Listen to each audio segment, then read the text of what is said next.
On this show, we cover some sensitive topics. Though the obituaries may be outlandish, the people are real. Names have been changed or omitted in order to respect both the deceased and the survived by. While death is no laughing matter, some petty last words can provide some pretty entertaining comic relief. Welcome to Obituary.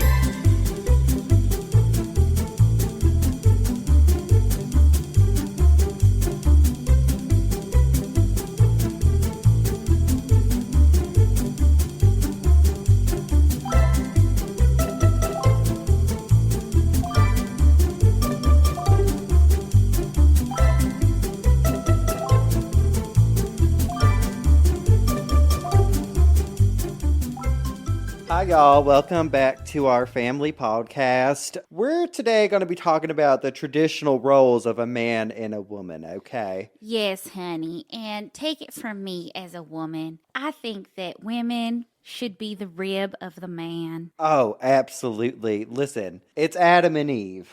Not Adam and Steve. You know what we're trying to say here, okay? We like to keep things traditional around these parts here. Yeah, honey, I wake up every morning. I am a trad wife. Yes. And I get dolled up. I'd never want my husband to see me without makeup.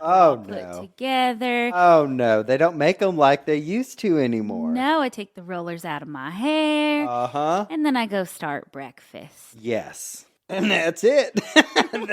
And then I go jump off a bridge. Listen, nothing wrong with it. But you know what? That's actually goals, first of all. I would love to be a kept woman, honey, if we're being honest. She ain't kept. She shoplifted, honey.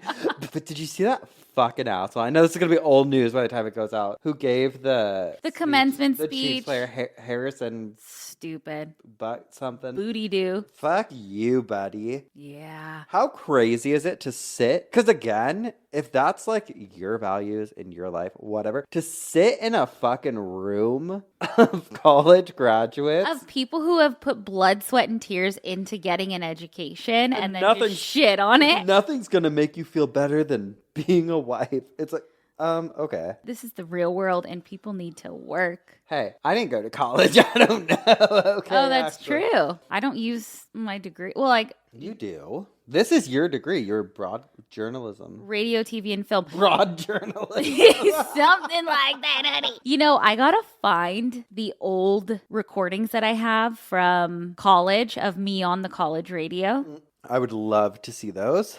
And it was like just for assignments. Like I wasn't part of the radio station or anything, but it's like Fullerton weather today. Boop, be-doop-be-doo. You look like you're yelling at me out of a cab. Like, turn to the side. Do you want to get more comfortable real quick? Your head's like fully to the side. You look like the bent neck lady. Yeah, well, if I move, the belly button comes out. Okay, this fucking dress shows my belly button.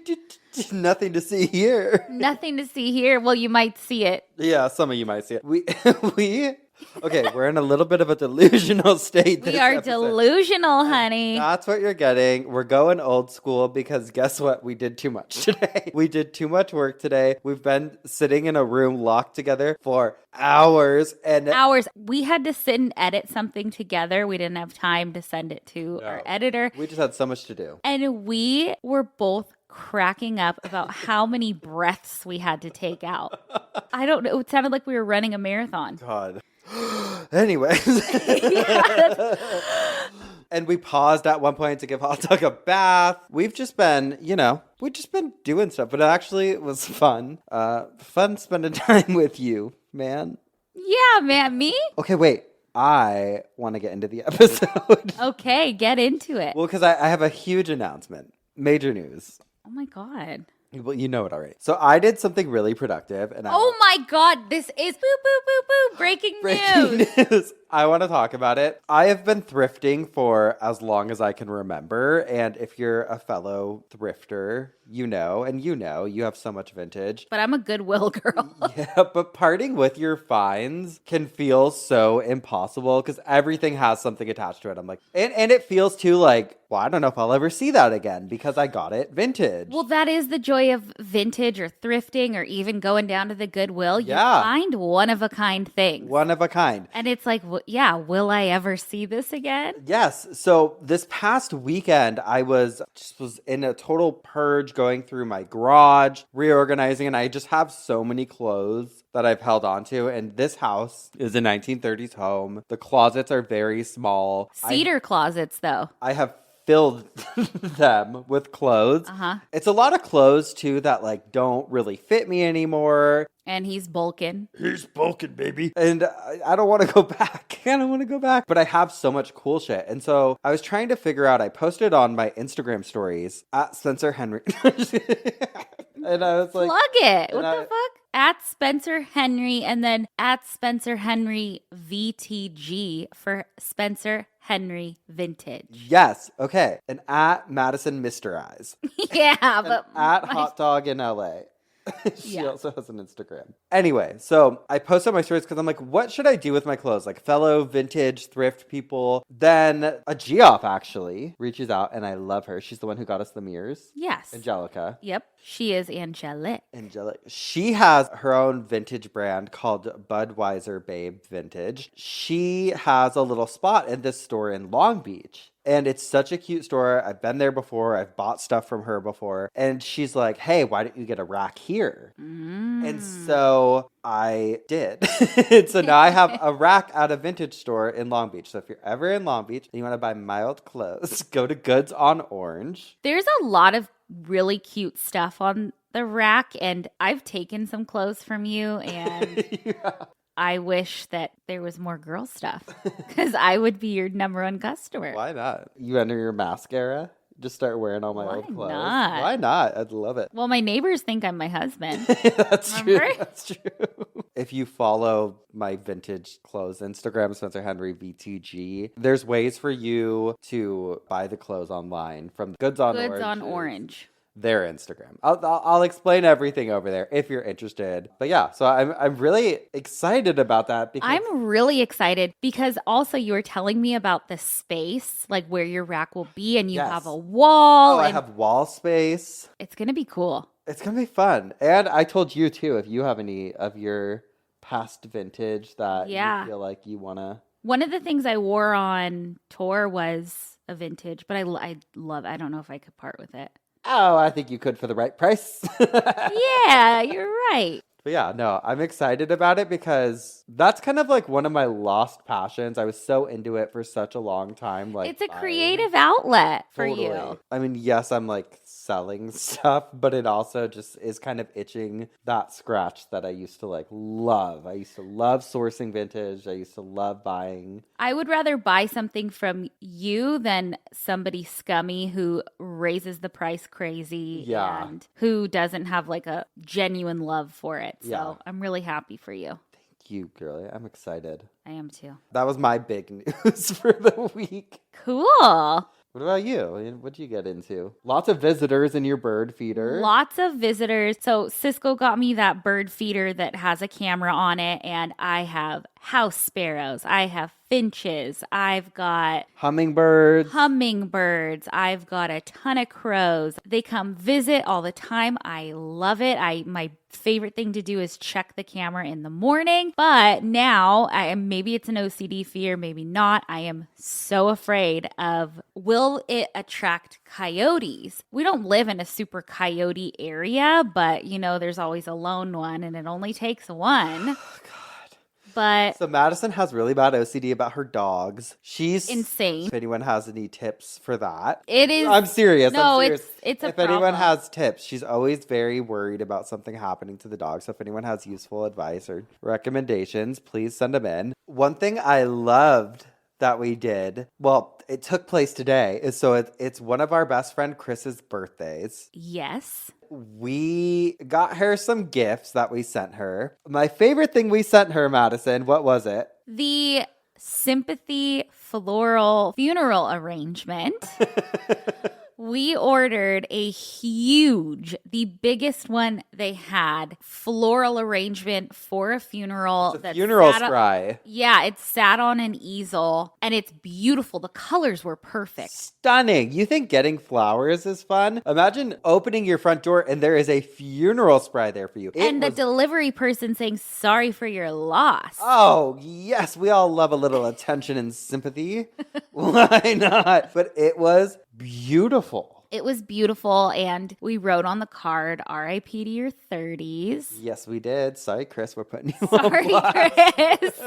But yeah, we wrote R.I.P. to your 30s. We were like, I think that's just our new signature move. Yes, but there was drama with it. There was drama. We kept getting calls all day yesterday from the company. Like, are you sure you want to say this? Are you sure you want to get this? This is a funeral floral arrangement. This isn't for a birthday. We understand. And we will pay what you want. But this is just the design we want. And it felt like, it reminded me of like when we've talked about, am I the asshole for having a birthday that was like death to my 20s or death to my 30s or whatever? Mm-hmm. It's like, no, it's all in jest. Yes. Have a little fun. We were talking about it earlier because we recorded something and you're like, I love death. Not obviously people dying. No, we like paused earlier. We were talking about different books we've been reading about death. And I was like, God, I just fucking love this show. And I love what we talk about. Yeah, not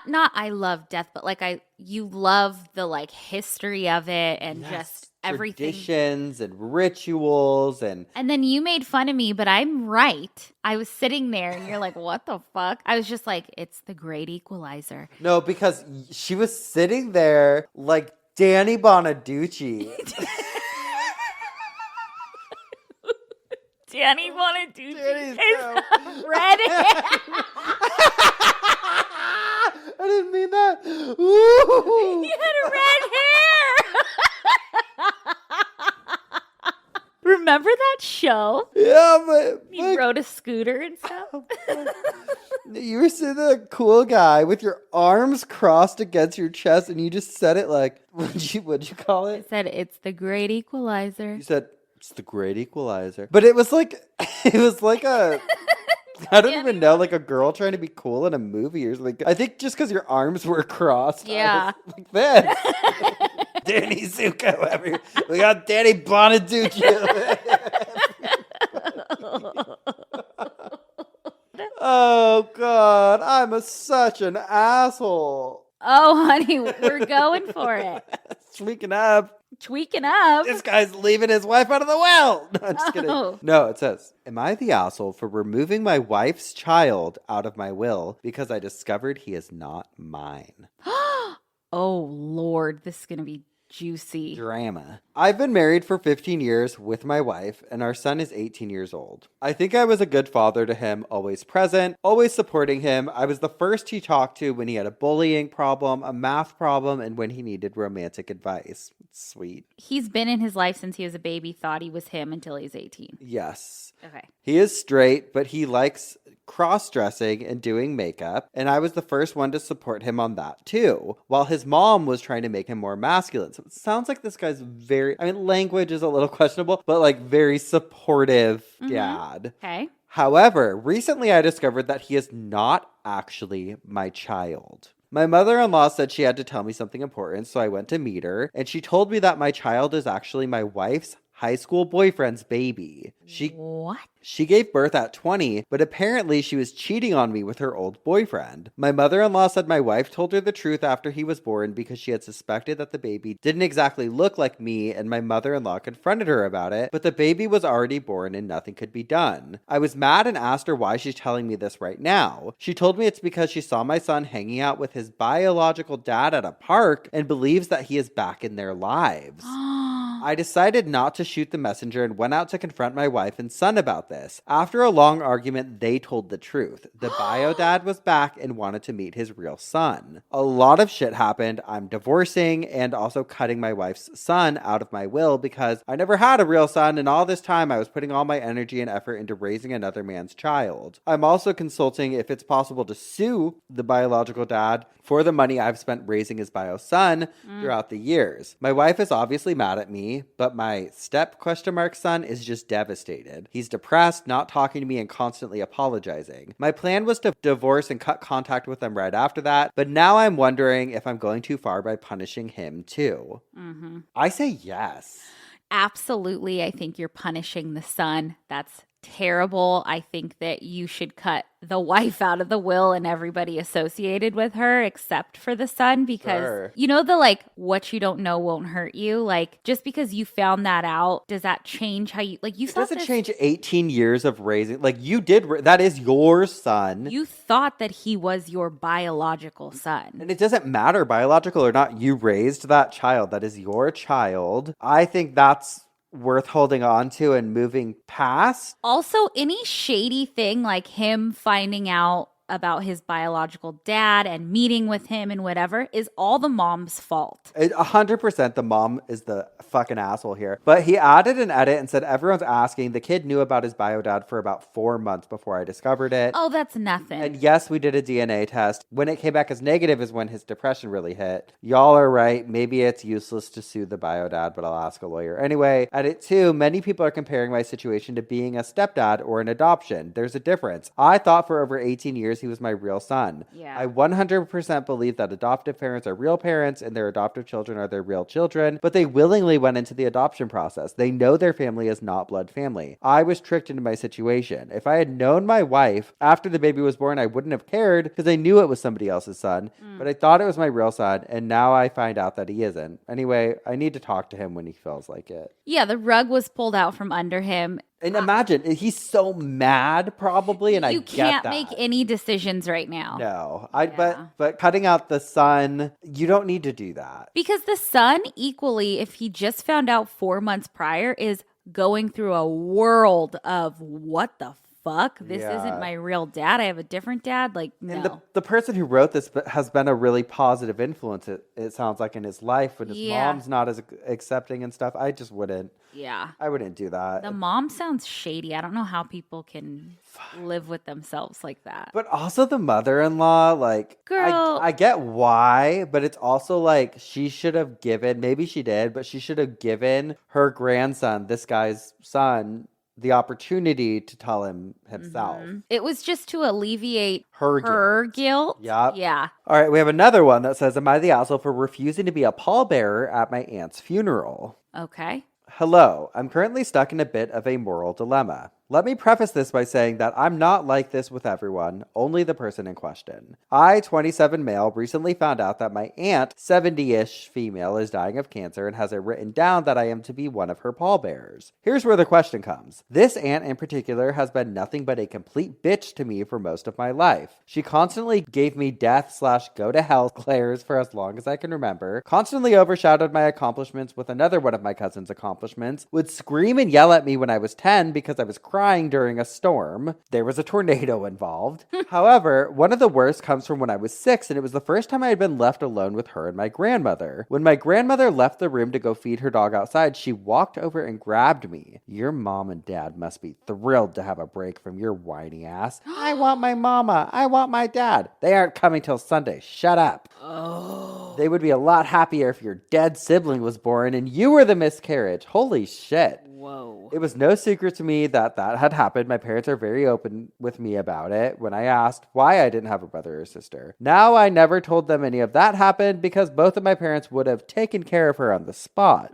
She knew my dad had a temper when it came to his son, and I didn't want that on my conscience because some people in my family would say it was just my imagination. But she knows she said it. Flash forward to present day, my mom tells me that she has put me down to be a pallbearer, and I immediately refuse. She says I need to forgive and forget 20 years of mistreatment from her, to which I told her I would do no such thing. Maybe forgive, but never forget. The whole thing between how I act when she's brought up is driving a wedge between me and my mom, saying if I don't do this, she's not going to the funeral, and I can deal with the fallout from her side of the family, which knows we are not and have never been on the best of terms. Now, here's where I may be the asshole. My mom, who is a wonderful mom, constantly wants me to go with her every weekend over there, to which I have said, no, I don't want to spend every Saturday and Sunday over there when I have my own life, and I would rather this aunt be as far away as possible. If she wants to go over there, she can go by herself. I hate making her upset, truly, but I have my own life and friends that I'd rather spend my weekends with. Am I the asshole? No. and go to the funeral, be the pallbearer,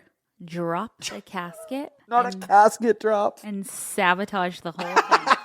Thunder flying. Honey, you want to... Oh, wow, whiny. Grab her by the fucking neckerchief and say, hey, auntie. How's it going now? You're going somewhere else now. No, you don't have to go and be this bitch's pallbearer. I'm sorry. No. Your mom will forgive you, and you... Tell her, if you haven't, the full story. Tell her the full story and think of something else special to do with her.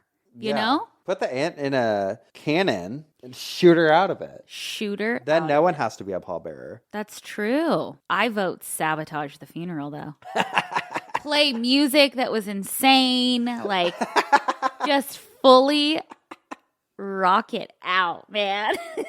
Danny Bonaducci style. Get a fucking coffin confessor up there. Honey, now we're talking. Start spilling tea to all the family. Okay, I'll do it, but I'm also going to give a speech. I really want to give a speech about great aunt. Bitch. Aunt bitch. Well, she wasn't the greatest aunt she could be. She really put the bitch in this obituary. Yeah. Oh, come on over here, baby. We'll tell you how to write a scathing one. I especially loved it when she grabbed me by the arms and squeezed me and told me that I shouldn't have been born, but my baby brother should have been.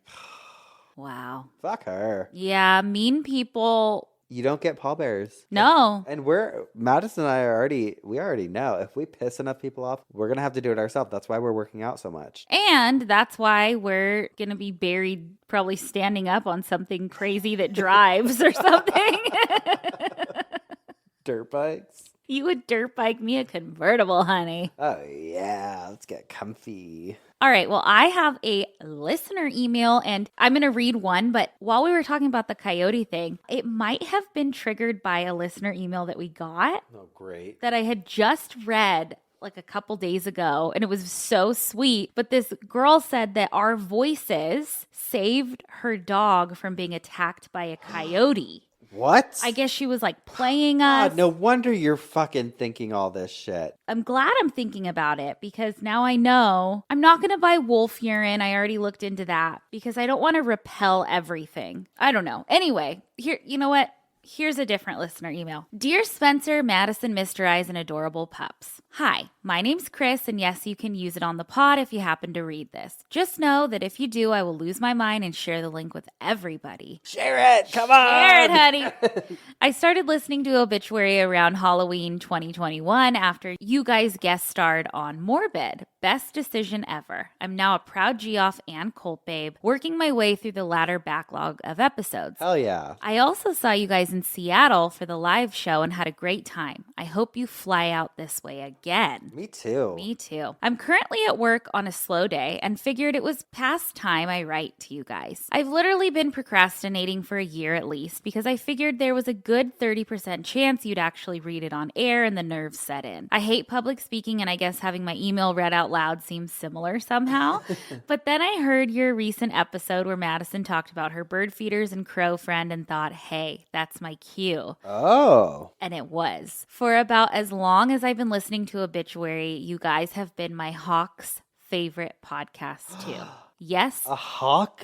You read that right. My hawk is a big fan. We have a hawk that is a fan of the podcast. Listen to this person's job. I've been a licensed falconer for 15 years now. Bring him to the show. Please. It's an ancient hunting sport, but I also use those skills professionally to do pest bird control. Essentially, I fly my raptors, yes, that's the term, at sites which have a pest bird problem. Pigeons, gulls, crows, etc., and they scare the pest birds away, since they're a natural predator. I often use the analogy that you wouldn't want to eat at a cafeteria where there was a loose tiger prowling around. I have an hour commute to the recycling center where I work, and my Harris Hawk rides in her Hawk box in the back seat. I love that. Her name's Autumn, and she's 11 years old. Hi, Autumn. We love you. Look at this is her.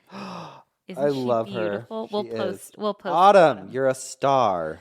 Okay, listen, you're going to die. It didn't matter what music I played, how loudly or softly I played it, not a peep from Autumn. She would be silent the entire ride. Then I started listening to Obituary, and suddenly Autumn would start squawking in her carrier, especially when you two were laughing. I thought something about the higher pitched sounds might have set her off, but the squawking is a social vocalization she uses to get my attention. I'm gonna cry. I'm gonna cry that the hawk is a Geoff. Okay.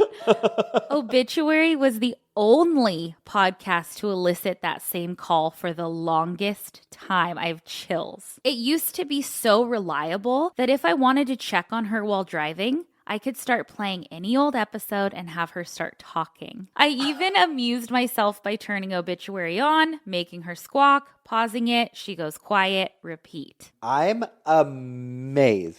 Autumn, you are such a good girl. We love you, Autumn. We love you, Autumn. Again, I listened to many other podcasts, but yours was the only one she had an opinion on. Lately, she's branched out to squawking for the occasional bit of morbid, which we would squawk to. We love them. Sure. Or something else. But Obituary will forever be her first love. And yes, I know I'm anthropomorphizing, attributing human characteristics to an animal, but it's not an angry sound. It's one of their hawk to hawk sounds. So I think she feels like she knows you guys. You're friends with a hawk. If you happen to read this on the pod, I'm sure it will make Autumn stay. But if you don't, that's cool too. I'm just so grateful that I found you guys. Your podcast is truly something special and you do a fantastic job with it. Much love, Chris. I love that so much. Mark my words, Chris. When we come to Seattle, we are going to email you because we are going to plan whether it's a tour, whatever's going on, we're going to schedule an off day so we can come meet Autumn. Oh my God, I would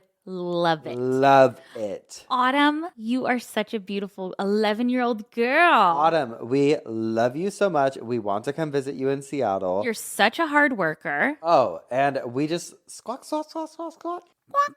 I wish birds could leave reviews. Get this. Who needs a fucking award? We don't need to be an award-winning podcast because nothing is going to be a higher honor than knowing that we're just doing a little hawk-to-hawk action. If we can transcend to different species, Yes. that's all I give a shit about. Yeah. Oh my God. Oh, baby. Isn't that so cool? That's actually so fucking awesome. I'm love it. surprised because sometimes you just have to tell me things before we record anyways. I know. I'm surprised you didn't tell me this one. I know I didn't. Fuck yeah. Okay. Well, Yes, I am up first, you are. which means you should have a side bitch. I do. And it's a little different than you might think. Okay. This is from 102.7 Kiss FM. Love it. And it says, Eminem's late alter ego Slim Shady gets eulogized in eye-popping obituary. Slim Shady. Yes. Okay. Quote, Eminem's revered alter ego is officially dead, according to Oh. his hometown newspaper. Oh, shit. Earlier this week, a stunning obituary appeared in the print edition of the Detroit Free Press. The headline said, Slim Shady made lasting impressions. Below, a photo of M wearing overalls and a white hockey mask. In the obituary, Slim Shady's early life and successful debut single, My Name Is, was celebrated as if it was written by a loved one. However, the enlightening dedication quickly turns grim as it alluded to some of the darker elements of his rise to fame. It reads as follows. Slim Shady made lasting impressions. Fans will never forget controversial rapper. A product of Detroit who began his career there as a rogue splinter in the flourishing underground rap scene of the mid to late 1990s, Shady first became a household name in 1999 with the debut of his playfully deranged single, My Name Is, which, along with its uniquely eye-catching video, exposed the young artist and his lyrics to a wider audience. The audience was soon exposed to the extreme darkness of the muse/rapper as he led millions of music fans down a road that glorified a demonstrably nihilistic worldview. Ultimately, the very things that seemed to be the tools he used became calling cards that defined an existence that could only come to a sudden and horrific end. His complex and tortured existence has come to a close, and the legacy he leaves behind is no closer to resolution than the manner in which this character departed the world. May he truly find the peace in an afterlife he could not find on earth. Wow. Slim Shady. And I guess Eminem, I think, had that posted. like published. Okay. And I was thinking, I'm like, is this going to start a trend? Like, are we going to see Miley Cyrus do like a Hannah Montana obituary? Oh, I would love it. Please do it. Or like JoJo Siwa going to do a past. Honey, she is so damn wild. Now that she's gone dark-sided. Oh. You know what? I feel for her though, because thank God we as teenagers, there was no footage of it. like there's not. Our different phases. I mean, the only thing would be MySpace. If MySpace was around, would really see the shit. Yeah. The constant putting your life out there starting at such a young age. Yeah. It's like, you're bound to be a little weird. I mean, I'm sure we could both sit through and scroll through our old Instagrams and shit and fucking cringe the fuck out. We like to make fun of each other, so we do. Yeah. But yeah, I just, come on. Yeah. You know what's funny is 1999 doesn't feel that long ago to me, and how like controversial he was. If he came out today, he'd be like, wouldn't be that controversial. Yeah. Because we're just old. We're boomers. We're boomers, man. Oh, God. All right. Well, we're going to take a quick break. And when we come back, we're going to hear what had you spinning in your coffin. Alrighty. We'll be right back. And we're back. What had you spinning in your coffin this week? Well, Geoffs, Double Trouble is back. That's right. Spencer and I have a coffin spinner we are taking on together. Woohoo! If you guys remember, Spencer mentioned this briefly a few episodes back. He mentioned ossuaries, and we decided to just dive into some. Why not? So, what is an ossuary? An ossuary is, from the Oxford Dictionary, a container or room in which the bones of dead people are placed. This can be anything basically from a big building like an entire church or a cave or even a chest or box. I'd never realized that an ossuary could just be a little box of bones. An ossuary is anything you make it. Anything you make it. When ossuaries are referenced, I believe that they're almost always referenced above ground, because I guess below grounds would be catacombs. Typically, a body is buried in a grave, but that grave is only temporary. During this time, the body decomposes, and after a few years, the bones are dug up and placed into an ossuary. That's typically how it goes. I read on Atlas Obscura that ossuaries were commonly found to house skeletal remains when land to bury on was limited. And throughout the research, like every ossuary that I talk about, it really was because of a space issue, which I thought was really interesting. Like, for some reason, I guess I just thought some people opted to have their bones in an ossuary, but really it's just burial space. Okay. But they also mentioned that, quote, throughout ancient and medieval times and in the Catholic and Orthodox faiths, displaying and maintaining the bones of the deceased was a way to honor the dead. Thus, today you'll find ossuaries in churches spread across Europe, decorated with artfully arranged skulls and skeletons. I was also reading on one of the ossuaries website that I'm going to talk about that during the Middle Ages, in some areas, they didn't use the term cemetery. They referred to their cemeteries as ossuaries. So let's start with that ossuary. That is the Autre Saint-Maclou,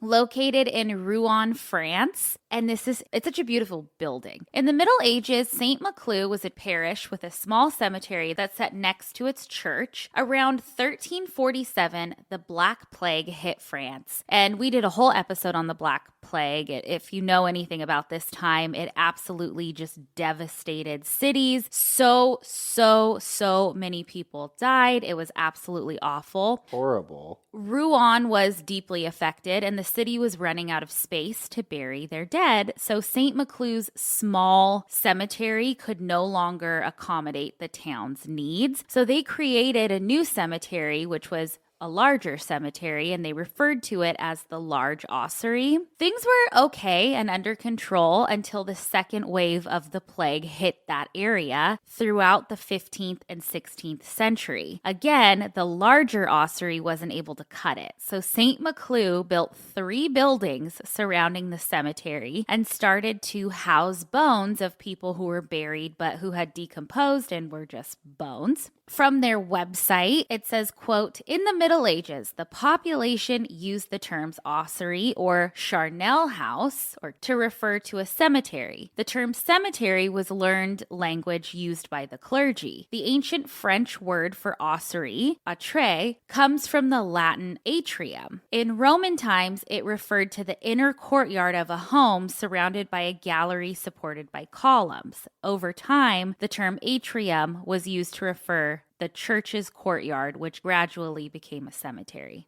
Soon, this place was overflowing with bones and skulls, and they were being placed in well-ventilated areas of the buildings so everyone could see them.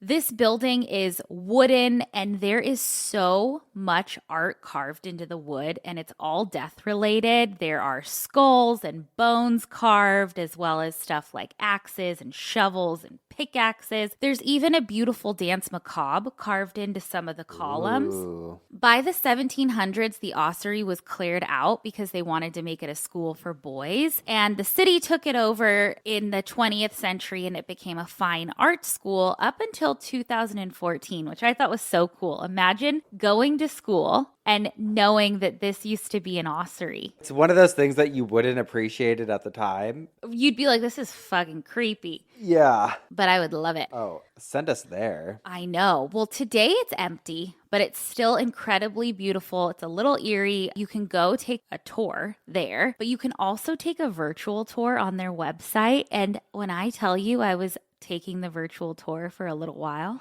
We should put on the VR headsets. Oh, fuck yeah. And look at it. It's so pretty. Hell yeah. Really, really pretty. While it... Really pretty. Really, really pretty. It's really, really pretty. Really pretty. Really pretty. Promise, man. While it isn't an operating ossuary anymore, they do have a mummified cat that is enclosed in glass that I guess was used to ward off evil. And then I read a little bit more on it, and I guess they put a live black cat into the walls to ward off evil, which is fucked up. And there's like a little mummified mouse next to it that you can see. At least it has a friend. At least it has a friend. Okay. This next one is my absolute favorite, Spencer. This is on my bucket list.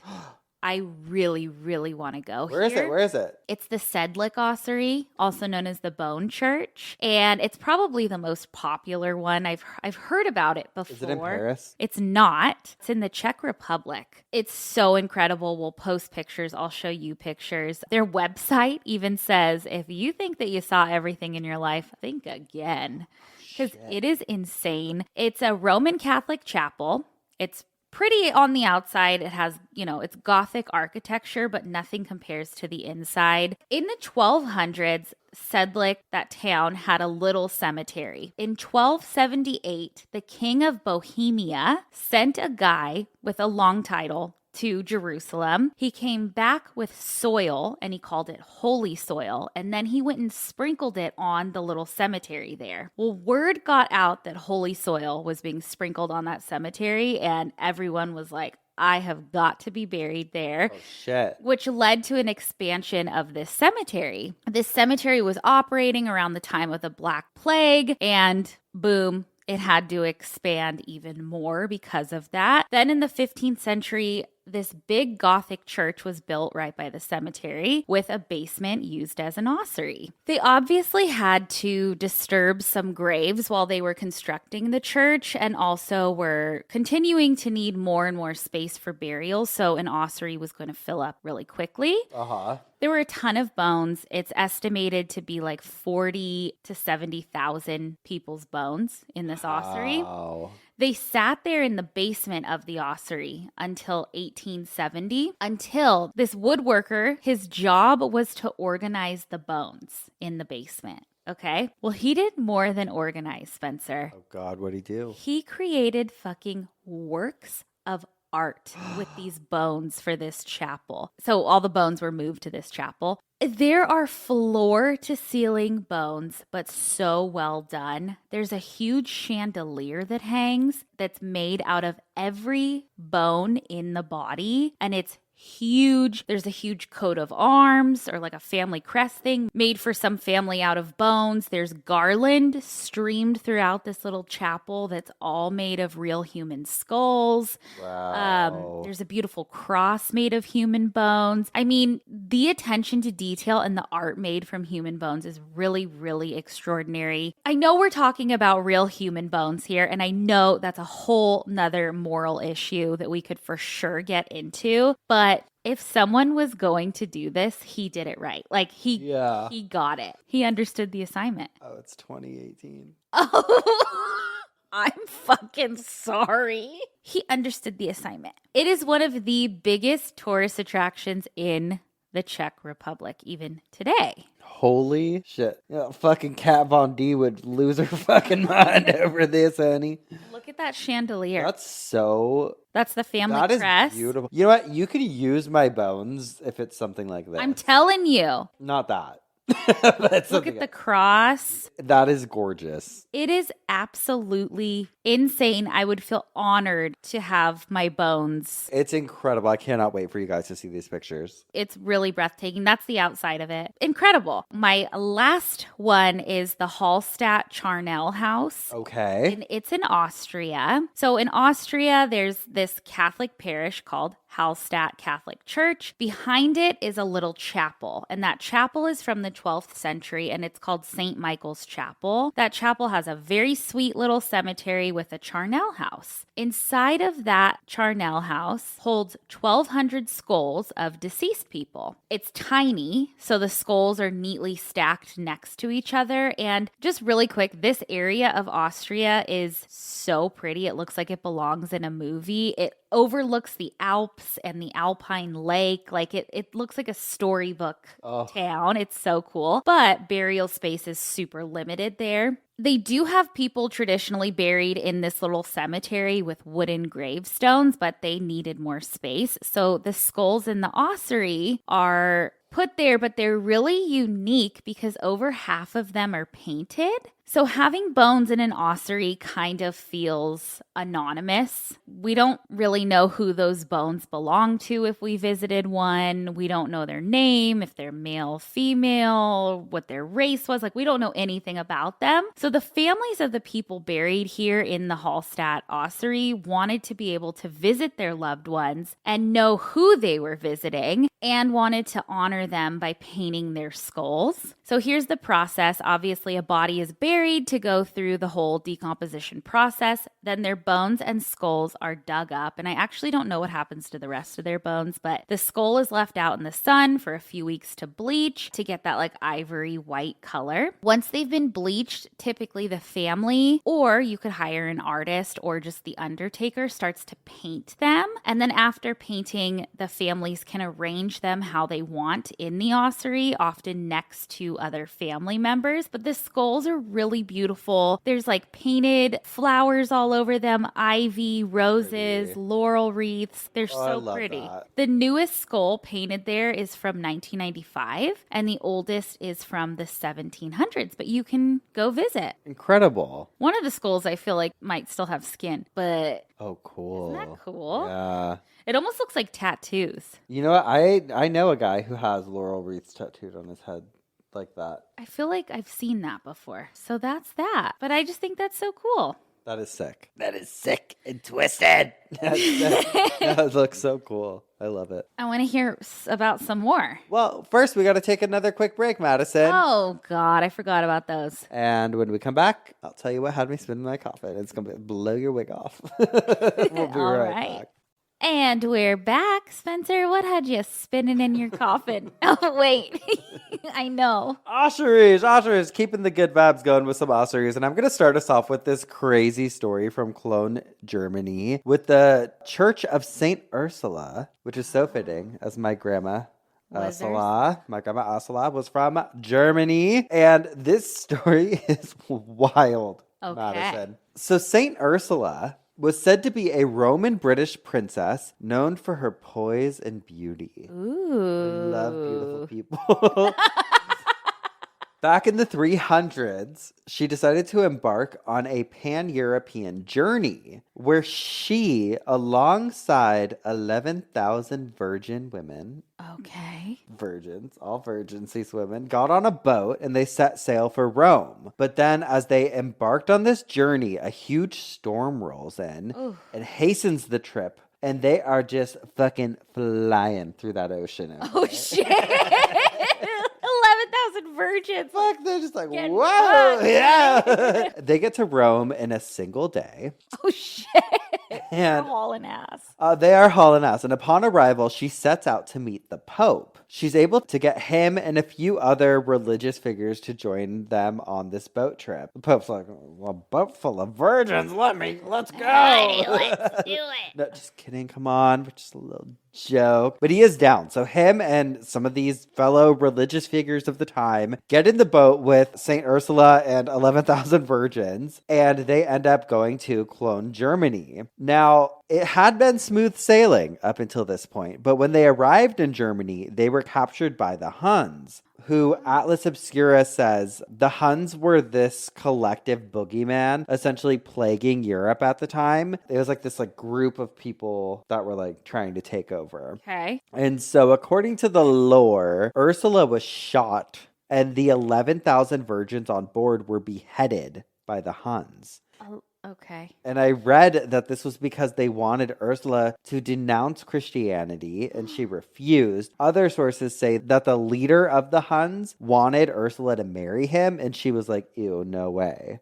So regardless, unfortunately, there's this mass murder. And years later, in 1155, some guys stumble upon this mass grave, and they figured out that it was the grave site of Ursula and the 11,000 virgins. Whoa. And this mass grave, I believe, was found on the grounds of a church that had already been dedicated. It was named St. Ursula in her honor. Oh, wow. But according to Atlas Obscura, they expanded the church to make room for all of the women's bones. They added a golden chamber, which stands as a massive reliquary filled with head busts and walls covered in bones and skulls. And hymens.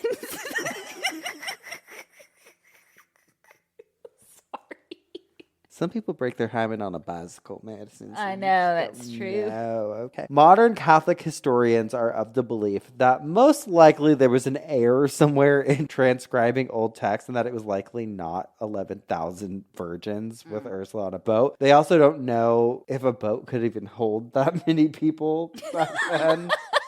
Back in those days. So they think the actual number is much lower. Yeah, how much can a cruise ship hold? That. Oh, shit. Too many. I think I saw one that can hold 250,000 or something. That is insane. Guess where you're never going to fucking catch me? On a cruise. Ever. Ever. No interest. No offense. Hey, if you're listening to us on a cruise right now, hope you're having the time of your life. Yeah, there will be no obituary cruise. I don't want to be trapped, honey. But anyways, so it's believed that the number of virgins and the number of bodies was inflated to attract visitors and get other people to move there and come through the town to be see this mass grave with this fantastical story behind it. But it's also pretty easy to debunk the story because a surgeon visited this church and was like, some of these skulls definitely belonged to men.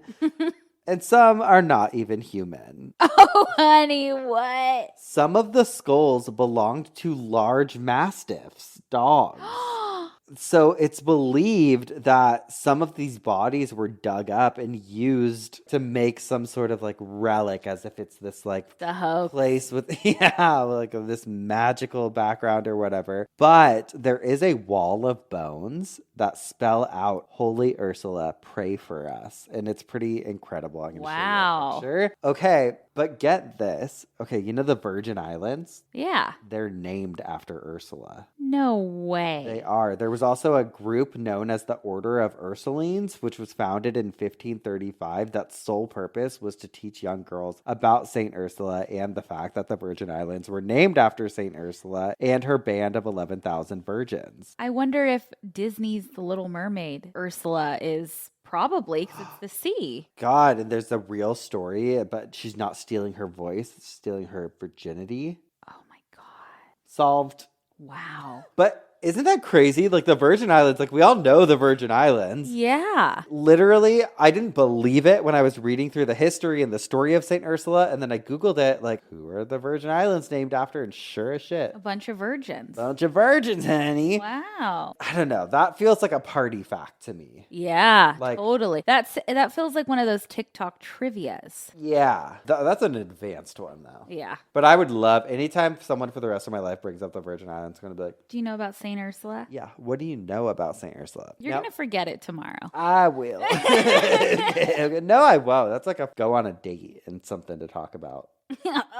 Okay. Talk about 11,000 virgins. Yeah, that's how you get them hooked. Okay. Moving on to my second pick, we have the Skull Tower of Niš, located in Niš, Serbia, also known as the Cella Kula, which also translates to, I think, Skull Tower. This was constructed... Oh, wait, actually, first of all, excuse me, let me show you the St. Ursula ossuary, because it's also pretty incredible. Oh my God, it's beautiful. God, I love those And they have floors. skulls in them.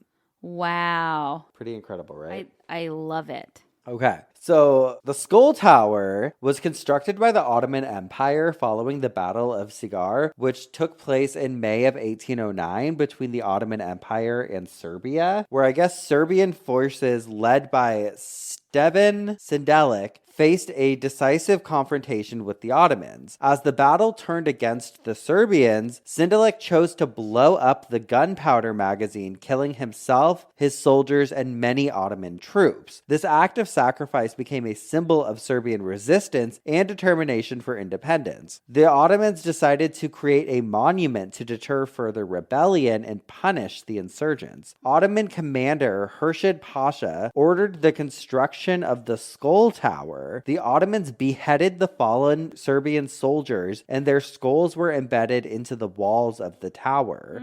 Initially, there were 952 skulls arranged in 56 rows, creating a grim and intimidating display meant to serve as a stark warning to other would-be rebels about the severe consequences of defying Ottoman authority. Wow. So that's really like kind of like one of those fucked up, but like they'll behead enemies and put them on stakes and stuff to be like, don't fucking try it. Yeah. In the 19th century, as Serbian national consciousness grew, the tower started to be what many interpreted as a monument to sacrifice for the cause of freedom. Some of the skulls were taken by family members and buried, and a chapel ended up being built around the tower in 1892 to preserve and honor the fallen soldiers by Serbian Duke Mimo.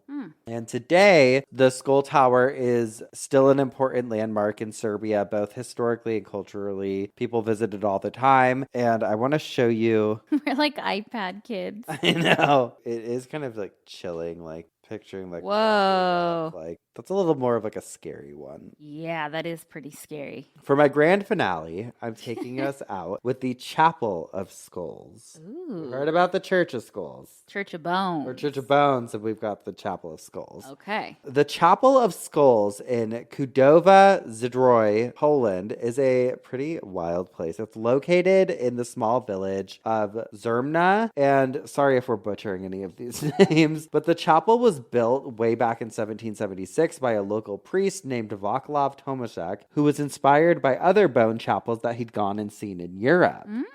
He spent about 18 years collecting bones from mass graves in the area, mostly victims of wars, epidemics, and famines from the 17th and 18th centuries. He then arranged these bones and skulls inside of the chapel, and when you step inside, you'll see around 3,000 skulls and bones lining the walls and ceiling. Whoa. There's even a crypt below with about 21,000 more bones. The chapel was meant to be a memorial reminding everyone of the harsh times and the many lives lost, and it's a sobering place, but also really fascinating. But again, draws the question of like, nobody should have these bones, right? Like nobody should have this many bones. Yeah. But they also had a job for dogs when it came to collecting the bones. Oh, then we love it. So Father Vaclav, the priest who oversaw the construction of the chapel, used dogs to help locate the mass graves. The keen sense of smell of the dogs was instrumental in identifying burial sites where the bones were buried, and this allowed for the efficient recovery of skeletal remains, which were then cleaned and arranged within the chapel. Nowadays, the Chapel of Skulls is a big tourist attraction. People visit to see its eerie but captivating captivating interior and learn about the tough history of the region. It's a spot that really sticks with you and gives you a lot to think about. So if you ever find yourself in Poland, it's definitely worth checking out. Wow. I think ossuaries are so cool. Are there any in America?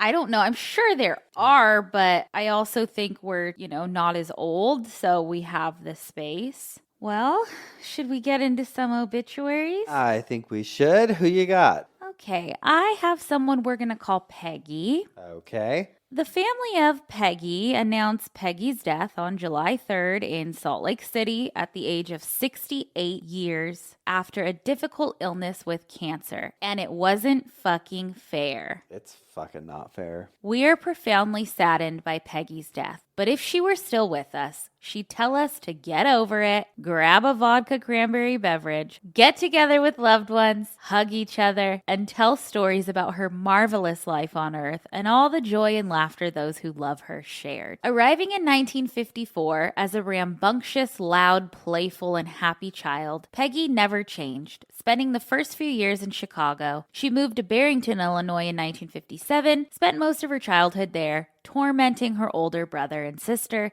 driving her parents crazy, and generally having more fun than she deserved, but exactly as much as she wanted. After Barrington High School in 71, she escaped suburbia and became a ski bunny, dental office assistant, and a modern dance teacher / performer in Steamboat Springs, Colorado. Here, her love for and passion as a fitness instructor began and served her life until the day she died. Hell yeah. She met the love of her life, Douglas, in Salt Lake City on July 4th, 1984, 38 years ago. Wasting no time, they married in April 28th of 1985 and started their numerous adventures together, including hundreds of soccer tournaments throughout the United States. All of our love goes out to Doug, who has lost his other half, and to their sons, Geoff and Ryan. If you knew Peggy well, you knew how joyously energetic, endlessly determined, loving, and faithful she was. She loved her family more than anything in this world and would not hesitate to tell them what to do. Her grandchildren say that Grandma P is so happy and so fun. She makes us happy too. Her personal legacy lies in a life dedicated to the service of others, manifest by over 50 years and 25,000 fitness classes and Pilates instruction, most of it at the Sports Mall in Salt Lake.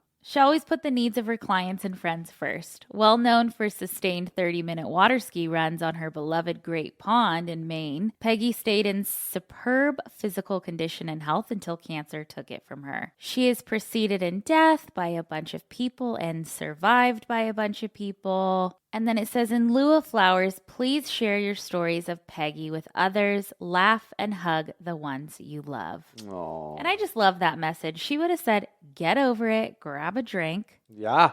And fucking live your life. Live your fucking life. Who do you got? Somebody who did not want to live their life any longer. Oh, no. Unfortunately. This is from the St. Louis Globe Democrat, March 31st, 1942. Mrs. Josephine Bussy. You're fucking lying, bitch. Bussy. You got one of those, don't you? So do you. You got a bushy.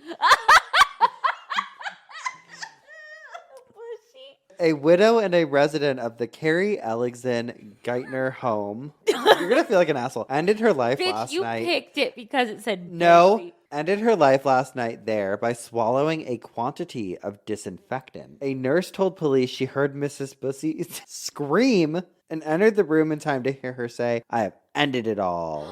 Mrs. Bussy died 30 minutes later. The resident and physician said she had threatened this before. Rest in peace. Mrs. Bussy girl. Rest in peace, Bussy girl. Aw. When was that? 1942. Oh, wow. Not a good time for bussies. What did you fucking say earlier? And now it's time for What'd some you say? What'd you say? What'd you say? He understood the assignment. We've spun in our coffins. We've bitched our obituaries. It means it's time for some dumb Ass criminals.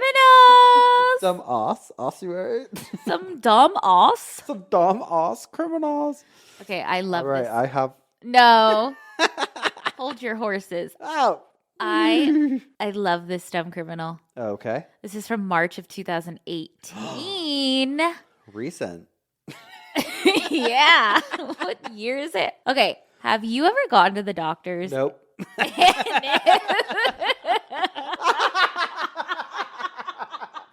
Nope. Okay. Have you ever gone and like you're waiting and waiting to see them and it's just the most infuriating thing? Like I've gone to urgent care before and have just been there for hours, and like people that get there before or after me get in sooner, and it's just like just pisses you off. You don't feel good, you know? Yes. Well, Danny Bonaducci, let me tell you. Danny Konishny had a similar experience, okay? One of his neighbors had allegedly reported him to authorities because Danny was apparently at home in his home in Lady Lake, Florida, but he was apparently drunk and suicidal. So a neighbor called the authorities, okay? They came, took him to a local hospital. Well, they didn't admit him right away. He had to wait hours to be admitted. So after 2 hours of not being admitted into this hospital, he was like, this is bullshit, and decides to leave, okay? Well, to get home, he steals a fucking ambulance to get home. He drives it home, but when he pulls into his neighborhood, he's like, I'm not going to park in front of my house. I'm parking this ambulance in my neighbor's driveway to get back at him for calling the police on me. Hell yeah. And then later, police finally came and they found him in his own garage in the trunk of his car. The trunk of his car? Yeah.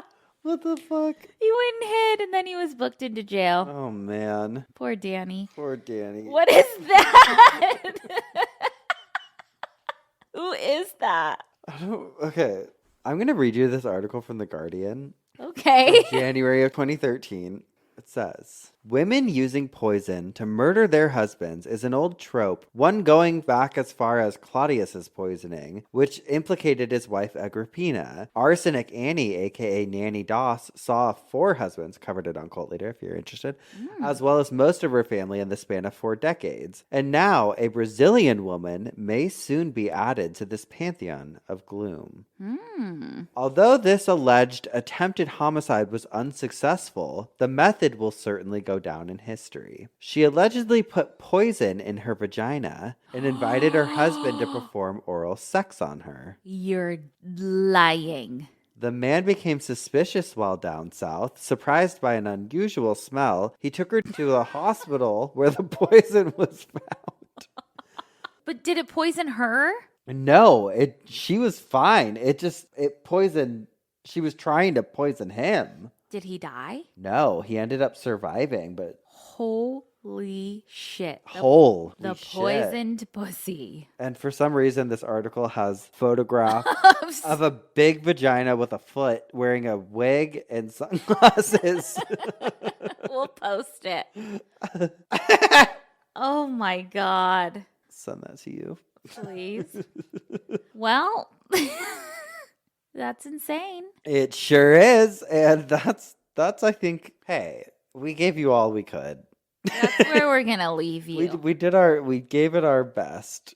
Okay. And we love you guys. And you can find everything that you need at obituarypodcast.com. And also you can pre-order our book, Obituary, the Big Hot Book of Death. It's so big. And so hot and good. And we're so excited. So excited. trh.com/obituary. Get your pre-order today. And that's it for the week. We'll see you next week with some more coffin spinners. And obituaries. And dumb. As Criminals. Criminals. Bye. Bye.